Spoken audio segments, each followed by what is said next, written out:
બેસરમાં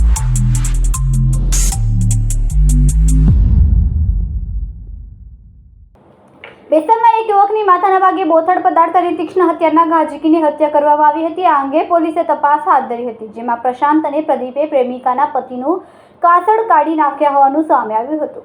સુરતમાં વધુ એક આડા સંબંધનો કરુણ અંજામ આવ્યો છે, જેમાં પતિ પત્ની અને પ્રેમીને લઈને ઝઘડાઓ થતા હતા। મિત્રએ જ પોતાના મિત્રની પત્ની પર નજર બગાડી છેલ્લા 4 વર્ષથી સંબંધ બાંધતો હતો, જેને લઈને બંને મિત્રો વચ્ચે અવારનવાર ઝઘડાઓ થતા હતા। આથી પ્રેમી યુવકે તેના મિત્રની મદદ લઈને પ્રેમિકાના પતિને મોતને ઘાટ ઉતાર્યો હતો। બાદમાં નાસી ગયેલા બંને આરોપીઓને પોલીસે ગણતરીના કલાકોમાં ઝડપી પાડ્યા હતા।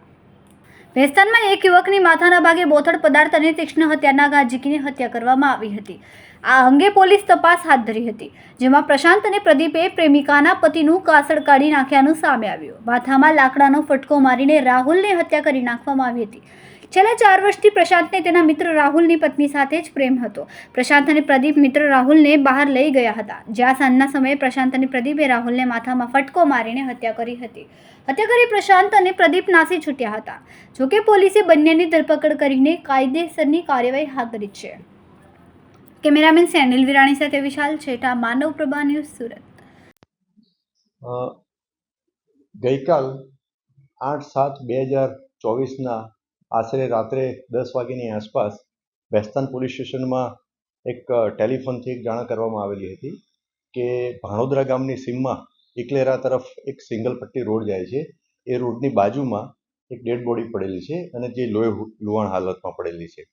જે અનુસંધાને ભેસ્તાનની સ્થાનિક પોલીસ અને ભેસ્તાનના પોલીસ ઇન્સ્પેક્ટર શ્રી સ્થળ ઉપર પહોંચેલા હતા। સ્થળ ઉપર ડેડ બોડીની પ્રાથમિક તપાસ કરી તો એમાં હેડ ઇન્જરી એટલે માથાના ભાગે ઇન્જરી હોય એવું જણાઈ આવેલું।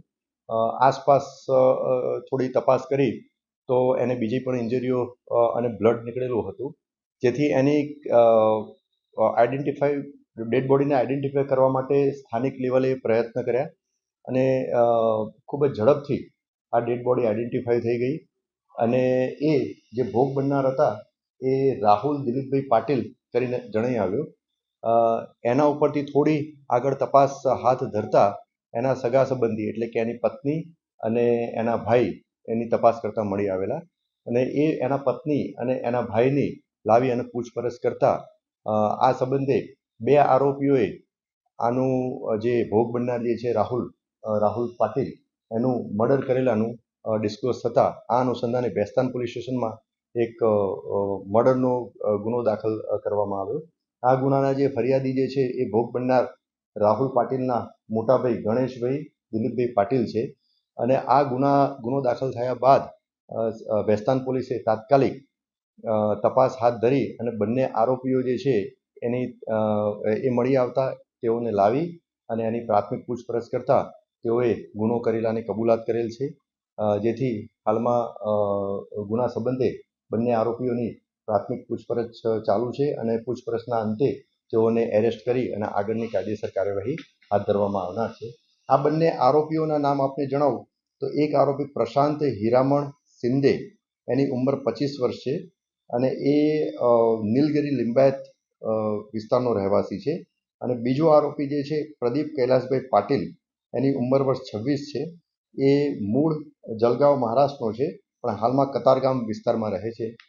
આ બંને પૈકી જે પ્રશાંત હીરામણ શિંદે જે આરોપી જે છે એના અને હાલના જે ભોગ બનનારની પત્ની એના આડા સંબંધનો પણ શક વહેમ હતો અને એ અનુસંધાને જ અવારનવાર ભોગ બનનાર અને પ્રશાંતના ઝઘડા થતા હતા, જેની અદાવત રાખીને જ આ પ્રશાંત શિંદે અને એના ભાઈબંધ પ્રદીપ પાટીલ એ બંને ભેગા થઈ અને આ ભોગ બનનારને ઘરેથી લઈ જઈ અને પછી ભાણોદરા ગામની સીમમાં જ્યાં બનાવ બન્યો છે એ જગ્યાએ લઈ ગયા અને ત્યાં જઈ અને માથાના ભાગે બોથડ પદાર્થથી મારી ઈજા કરી અને એનું મોત નિપજાવેલ છે।